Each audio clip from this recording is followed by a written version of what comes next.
Hello, everyone. Thank you for tuning in today. Welcome to It's Time for More Injury Funding, the podcast for all who want to learn about legal funding and its significance in personal injury, wrongful death, immigration, medical malpractice, and many other types of law practice domains. I'm your host, Laura, founder and CEO of More Injury Funding, the legal funding counselors with passion for law, medicine, legal funding, and heart for all suffering individuals.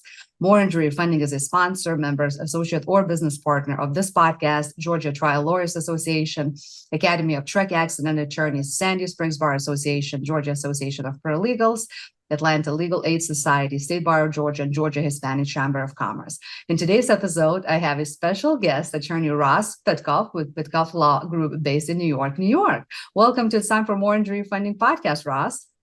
Thank you very much, and thank you very much for having me. Absolutely. Today, we'll explore the idea of business partnership disputes where they intersect with personal injury law. Let's start with you telling us what types of law do you practice and what is the main focus of your law firm? Sure. So we are predominantly a commercial litigation and corporate boutique.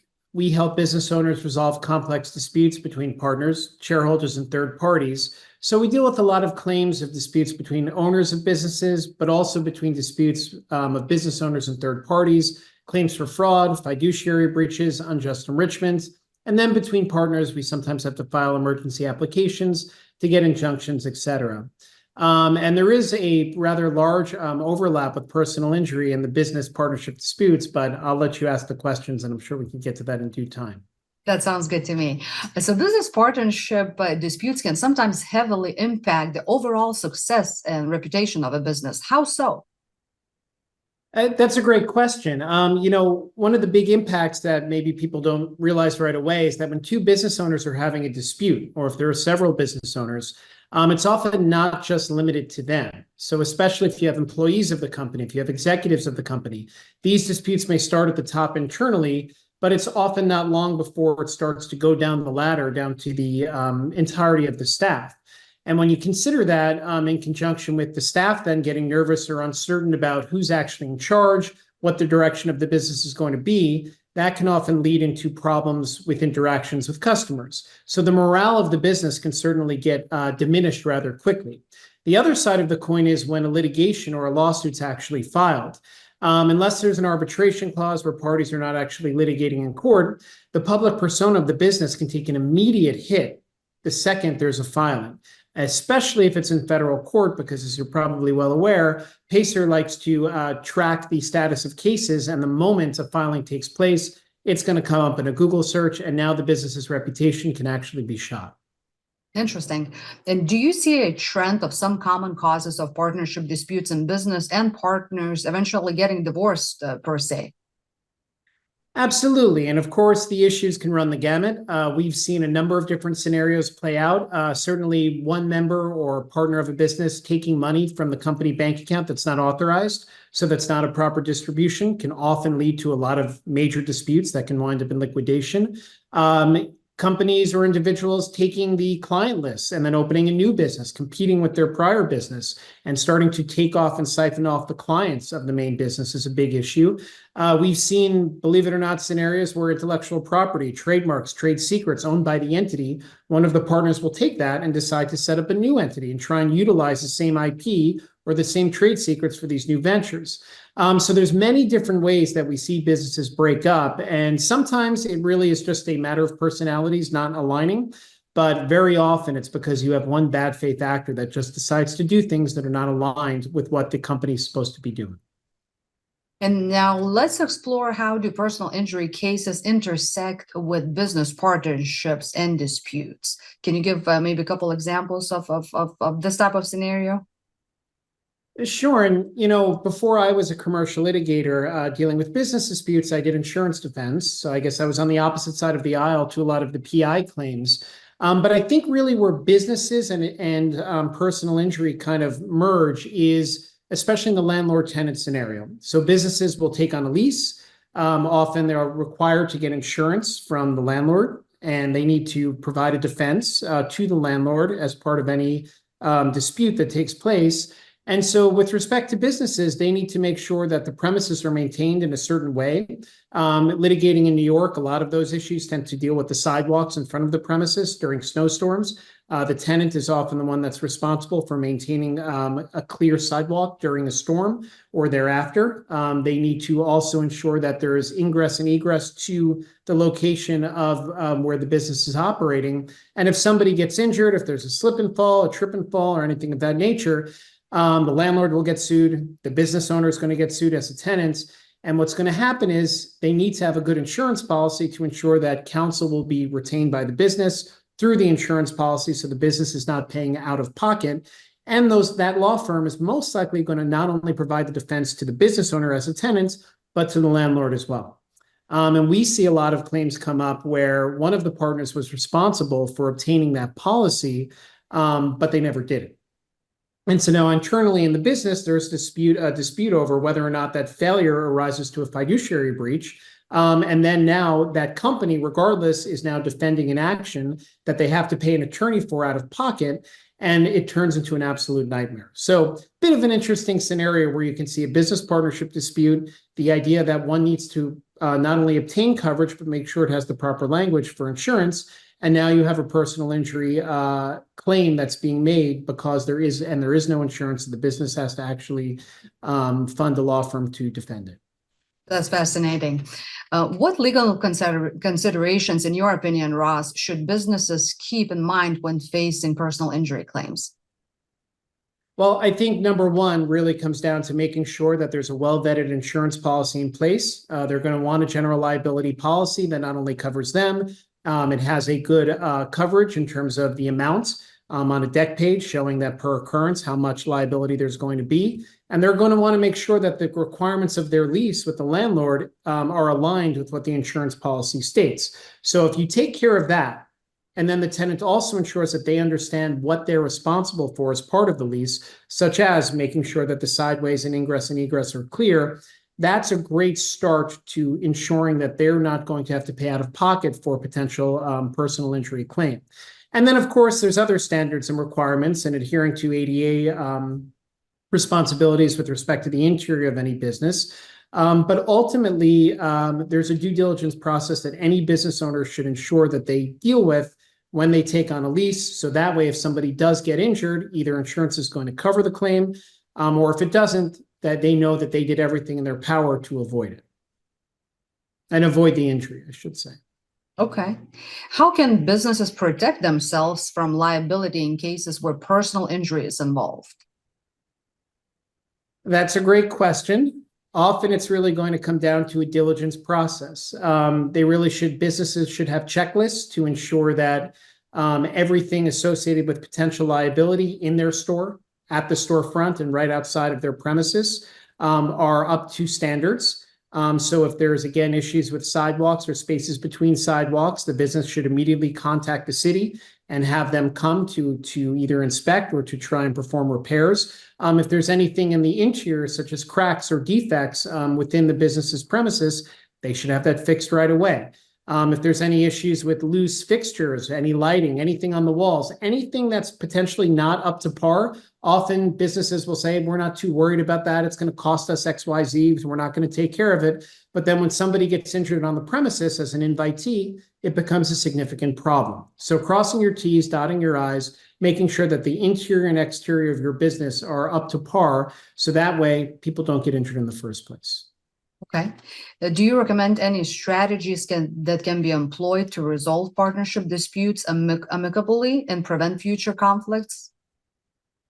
Well, and I actually spoke about this earlier today. I do. Number one would be that business partners should always have an operating agreement if they're an LLC, or a shareholder agreement and bylaws of their corporation that set forth the roles and responsibilities of the owners, discuss their various voting rights, state forth the equity owned by each partner, and list things such as each party's capital contribution to the business. When you get to the point that there's a potential dispute, there are three provisions that I would say should always be in these agreements. Number one, have a deadlock provision. A deadlock provision ensures that if two partners in a business are having a feud, they can refer to that clause to gain relief.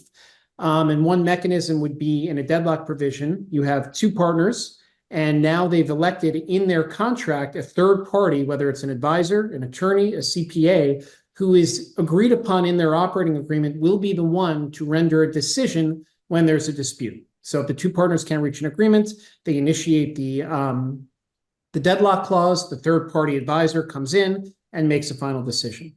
We also recommend various options such as mandatory mediation and arbitration provisions. So that way, if there is a dispute, the parties aren't suing each other in the public forum, which, as we discussed earlier, could potentially disrupt business's reputation.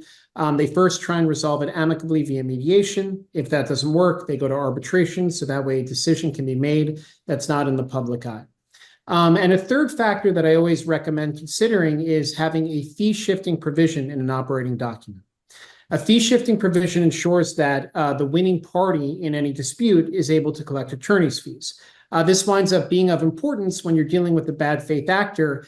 The worst and most challenging scenarios that we face is when we recognize that our client or somebody who wants to work with us is in the right, there's a bad faith actor in the wrong, but the reality is the individual doesn't want to pursue their claims because they're so worried about how much it's going to cost. But if you put that buffer in there of that assurance that once we obtain a successful outcome, we're also going to be able to collect attorney's fees, it's something that I think aids the individual prospective client or the individual in a partnership to have the wherewithal and confidence to be able to pursue their claims. Absolutely. How does the intersection of business and personal injury impact the stakeholders involved, Ross? Well, it's one of those things. If there's a personal injury claim that affects and impacts a business, it all comes back down to insurance. If they don't have insurance, if they have insurance, the matter is going to get sent to a carrier. The carrier is going to retain a law firm. That carrier is going to pay for the law firm, and any settlement that's ultimately reached, or even if there's a verdict, that gets paid out of insurance. So the business is able to survive and carry onward. And yes, they may have to appear for depositions and provide documents and evidence, but ultimately the business should be okay.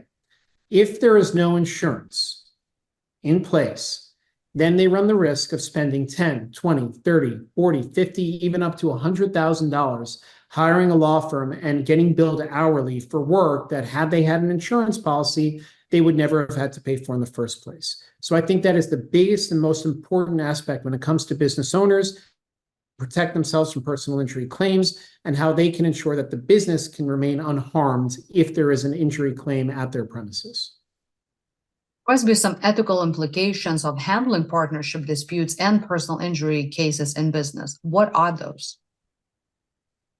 Yes, I think ultimately an attorney, and you could probably relate to this, does have an ethical obligation to perform an inspection of the allegations that are provided to them. So in the business partnership setting, if an attorney is interviewing a prospective client and it comes to the attorney's attention that the claims that they're alleging to have taken place clearly hadn't, the attorney does have an ethical obligation to further investigate or correct that client and either put them on a path that makes sense if they're just misguided, or if it's clear that they're making the claims up, to ultimately not carry onward with filing a frivolous action. The same can be said in the personal injury landscape, and we've done some plaintiff's PI as well over the years, similar intake process. The plaintiff is going to allege that they were injured, where they were injured, what the injury ultimately was, how long they were bedridden, what they were able to do before the injury versus what they could do after the injury. And the law firm has an obligation to perform a preliminary inspection to obtain a veracity of what's being said. So one could look into obtaining medical records. Was there a 911 call made? Was the plaintiff taken to the emergency room? So if you go through this process and start to assess what happened, if the attorney or law firm notices that none of this really checks out, then they do have an ethical obligation to either, again, put the prospective client on the right path, or ultimately indicate that they can't take the claim. Mm-hmm. What advice would you give to the businesses that wish to maintain a positive reputation and public image in the face of partnership disputes in the personal injury law realm?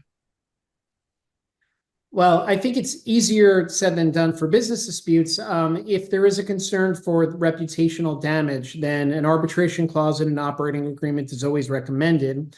If that's not the case, though, and there's a litigation that's initiated, I think it's very important for the defendant in any action, especially if they believe that they've been improperly sued, they need to not only put up a defense and potentially set forth counterclaims, but speak to a PR agency. You may want to get a press release put into the public persona indicating that, acknowledging what's taken place, but also setting forth that, there's a meritorious defense. So that's important in the business realm. As for personal injury claims, I think it's important for business owners to, through one lens, make sure they make corrections and try and avoid future damage or, allow injuries to continue to take place. Beyond that, I think it's a similar analysis. Is there a need to put out some sort of press release or try and sort of shift the public narrative? But it's much more difficult in the personal injury sense to have anybody not be able to file a lawsuit in court. It's just part of the nature of PI. Torts you generally can file in litigation. What lessons, in your opinion, can be learned from the real life cases where business and bodies clash in legal disputes? So what lessons can be learned when businesses and bodies clash? Is that the question? Yes. So let me rephrase it. What lessons, have you learned, or, what lesson would you teach other attorneys from the actual real life situations and cases where business disputes and bodies, meaning, personal injury, clash in those legal disputes? Well, again, I think what it comes down to is having an operating agreement always in place for business owners, ensuring that rights and management responsibilities are divvied out, and making sure in that operating agreement that one partner is responsible for obtaining insurance and ensuring that they get that general liability policy that's going to provide them coverage. Because if you don't, you're just going to have a storm on your hands and it's going to lead to a big problem. Could you give any examples of such situations or cases? Sure. I mean, right now, our firm is in the process of representing two separate companies in New York who don't have insurance coverage. And because of that, there was an injury that took place at the premises. The plaintiff was injured by broken glass, and it's a pretty severe injury.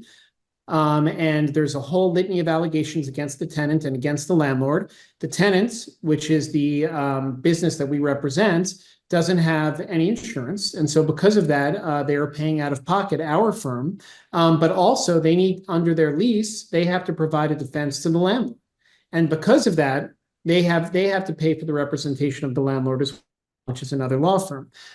So this business is ultimately not only paying for their own attorneys, but they're paying for the attorneys of the landlord as well. So now they're defending an action. And remember, there's going to be injuries. So the liability is going to be there. The damages will likely be there as well. So we're trying to work out a creative outcome where everybody pitches in to ultimately reach a resolution early, simply because these legal fees are just going to add up and add up and add up, especially as we get to depositions, expert testimony, and trial. Mm-hmm. If someone is in need for a corporate litigation law firm attorney, and how can they reach you, Ross? You and your law firm, do you have a website, social media, resources, email, cell phone number? Sure, we have it all. So our website is pitcofflawgroup.com, Pitcoff lawgroup.com. Info@pitcofflawgroup.com is where emails can be sent. We can be reached at 646-386-0990. We are located on 48th and Park Avenue in New York City. And beyond that, our social handles are either the Business Litigator or Pitcoff Law Group, depending on which social you're on. That's so great. Ross, thank you so much again for finding time to talk with me today about the intersection of partnership disputes and personal injury law, and for being a very special guest on my podcast. It's time for more injury finding today. But before we conclude today's episode, I have one last question for you. You ready? Sure. What was your first job? My first job, believe it or not, I was a doorman in New York City on the Upper East Side. Oh. And I remember this was and this was a full-time job. So it was about 2006. And the rent was going for $25,000 per unit. And I do recall I actually met a couple of attorneys who were partners at bigger firms. But all day long, I was constantly going up and down in the elevator, either delivering packages, or sometimes I would get a request to be in the elevator to come down with a resident of the building, and otherwise I'd open and close the door. So it was an interesting experience. I love it. Beautiful story. That was again attorney Ross Pitcoff with Pitcoff Law Group in New York, New York. Ladies and gentlemen, I want to thank you all for watching and listening to our story about when business and bodies clash, exploring the intersection of partnership disputes and personal injury law today. For more tips and tricks on legal funding and personal injury related topics, follow me, like, and subscribe at More Injury Funding. And it's time for More Injury Funding podcast on YouTube, Spotify, Amazon Music, Google Podcasts, and other podcast platforms worldwide. Also on LinkedIn, Instagram, Facebook, Twitter, TikTok, Pinterest, YouTube, Google Business Profile, and my website at moreinjuryfunding.com. That's with 2 O's. I can't wait to see you and listen to you again, my dear viewers and listeners, at my next upcoming episode. Until then, be well and go Braves tonight. Thank you, Ross. Thank you very much, Lauren.